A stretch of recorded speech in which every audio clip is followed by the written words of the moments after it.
Toynado! Alright, our little toy watchers. I got updates for you on my Ninja Turtle. Have a look at... Oh no! That's my daughter. Yeah, it fell down. As you can see, it's been printed, it's been glued together, and it looks, in my opinion, freaking awesome. Alright, Anthony, with that said, start the show! Woo! Hi, I'm Anthony, and here's a couple of facts about me. My favourite colour is green, I sometimes wear glasses, and if I were going to be an appendage of a giant super robot, it would definitely be the left arm. And with me is a man who often dresses in orange, is quite a good cook, and I've heard him be called Hunk on many occasions. It's Pete! If you haven't clued on, we are doing the 5-Lion original Voltron. A little bit of background from the original Voltron. Do it, Pete. Hit me with that background knowledge. Not the Netflix one. Nothing wrong with that one. I'm a big fan, just bigger of the classics. And the classics was made up of more than 122 episodes. So Voltron was a single robot that was the defender of the universe until the witch Hagar broken them up into 5 unique robot lions. Hagar, Pete? Why didn't they just call her ugly old woman? So with the lions, different colours corresponds with different things. The black lion is for lightning, the red lion is for fire, green lion is for forest, blue lion is for water and ice, and yellow lion is for the earth.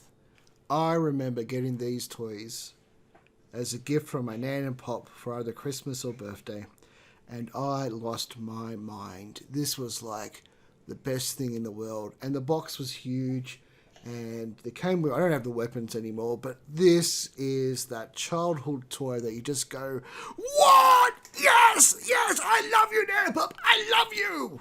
Now, Pete, I don't mind saying, you were a very lucky kid to get these. And I'm quite jealous, actually. Voltron is really cool looking, and it was something that I always wanted as a kid. And I think it's kind of cool that a toy company that's known for its small-sized cars made the Voltron Lions. Right, yes, that classic toy company. Matchbox, obviously. Oh yeah, without doubt, definitely, yep. So Keith was the leader and was the pilot of the Black Lion.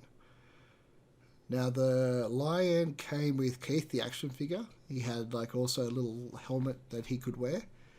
It came with the key to the lion. That's right, like all vehicles, it has to have a key. And you can see around here that the Black Lion itself was a more stockier, big lion compared to the other ones. And that's because it made the torso the head when it transformed. And I really only have what you see in front of you right now. I don't have the figures anymore. They have gone. I don't have any of the weapons. They've gone. Pete, I really love that Black Lion, and your one there is really good for its age. It's got both the little yellow ear thingies, his jaw still opens and closes, he's got a whole heap of chrome, he's got both his wings, he's got his yellow tail. Like, that's amazing.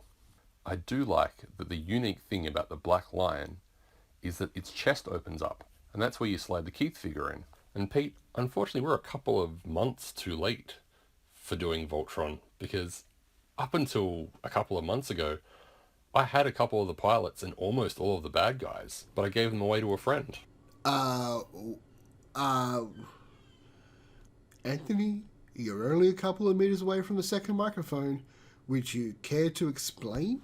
Had I known you were such a big Voltron collector, then maybe I would have kept them for a little bit longer. Dude, look around! And yes, Pete, all the Voltron stuff that is around your studio finally makes sense. So cool and calm. Next you'll be telling me you've got the complete collection of Land Before Time puppets now. Alright, on with the show. I think it's fair to say that the Black Lion has the most articulation out of all the lions in Voltron. So if you have a look there, he's got movement at the shoulders. We'll call them the shoulders. And then he also has the silver arms that fold down and gives him his little legs. And if we look at the back legs, the hips are very much the same. So they can move backwards and forwards, and then they fold down with their chrome legs. Also, the red wings. They can move up, so it's over its shoulder when it's in Voltron mode, or they can lie back down against its back, so it can fly in lion mode. Toy does not actually fly. And correct me if I'm wrong, Pete, but some of those accessories that you lost used to clip onto the shoulders and hips of the Black Lion. And let's not forget the jaw action on the Black Lion.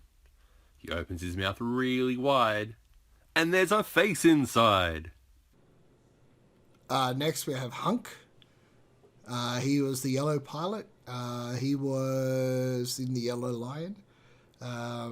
He was the meathead of the team, but also the guy that had the softer side, and was more or less the strength of the group. I'm quite impressed by your Yellow Lion there, Pete.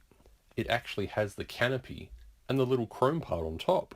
Anybody who's been looking to buy a Voltron on the secondary market knows that those little canopies don't always stay on. So the articulation on the yellow and blue lion are very similar, because they both form the legs of Voltron. Each of their 4 chrome legs move at the shoulder and go backwards and forwards. When in Voltron mode, they fold back. Now Matchbox really spared no expense on these. The chrome on these is really, really nice, which is why it's so hard to find one good so many years later. But also the little touches like the lion's mouths open and close. Oh, and let's not forget the tails. Tails are very important on the Voltron. They go up and down, but most importantly, they clip into the Black Lion. So, does Hunk remind you of anybody, Pete? Oh, I get it. Because I'm handsome and strong and good looking, of course I relate to Hunk. You know what? I always thought myself as a little bit of a Keith person. Sven was the original blue pilot until he got blinded by Haggard. And then the Princess Allura. Allura? Yeah, I'm sure that's right. Took over, and she earned her stripes and the respect of the team throughout the series as they went on. Now, I'll be honest with you, Pete. I didn't even know Sven existed until we started doing this. I bow to your superior knowledge on Voltron. I can't believe, Pete, that your blue lion actually still has some of the stickers on the legs. That's fantastic. And obviously, originally the blue lion did have a canopy, so you could fit the princess inside and close the top. Do you think they ever made an action figure of Sven?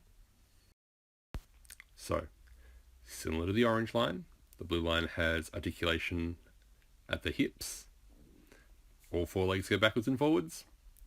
The head tilts up, so it can become a foot. Lance is the pilot of the red line, and he's dressed in blue.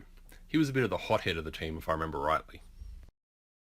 Look, I'm not sure why he did not have the red suit or the outfit, but you know, it was one of those things which was confusing to me as a kid, because although Keith was the boss, he shouldn't be in red, he should be in black uniform. But anyway, what am I? I was just a kid watching a TV show. Yeah, Pete, I have to agree with you. Lance being in the blue outfit and Keith being in the red one always confused me as a kid. Now, Pete, the red line, slightly different in construction to the blue and the yellow line. While its 4 legs do go backwards and forwards, and I'm pretty sure that they can all go all the way around, the legs, especially the front legs there, you'll notice, have little holes in them. I think that was for where some of the weapons and the extra accessories would clip on. You would probably know better than that than me. The jaw is also spring-loaded, which is really cool because it doubles as hands, so it can hold onto a sword or a shield. Pete, I really can't believe that you've got the canopy on this one too, and it's got the stickers on it, and that just looks really, really pretty. So obviously this one doesn't bend at the neck like the two legs, because it's going to be a hand and not a foot. However, it does have a tail, of course, just like the other two lions, but this one will help clip into the black lion's shoulder. Pidge was the pilot of the green lion, who also dressed in green. Green lion was always my favourite, and I think little me kind of identified with Pidge a little bit. I mean, certainly not the kid genius part, because that was not me. Maybe just being the kid part. Pidge's only friends were the princess's mice. In the end, he made them their own mini version of a mice Voltron to fly. True story. And then they also got into a battle, had to hit like a lever or something or other. I'm pretty sure that it was Haggard's cat that was chasing the mini little transformer mice thing. But anyway, least favourite, I'm sure, with everybody. Least favourite. Pidge was the science guy. You always need the science guy. Green lion, the most awesome lion, is similar in construction to the red lion. Look, Pete, I'll be honest. I'm a little disappointed you don't have the canopy for the green lion. So, the green lion's head, I believe it can turn left and right like the red one. Its jaws are spring-loaded because it can also hold a weapon. The legs do all fold up, just like the other ones. And the tail clips into the left shoulder of the black lion. Pete, I think you've teased us quite enough. Form Voltron. For the love of God, form Voltron. Oh, I will. But in part 2.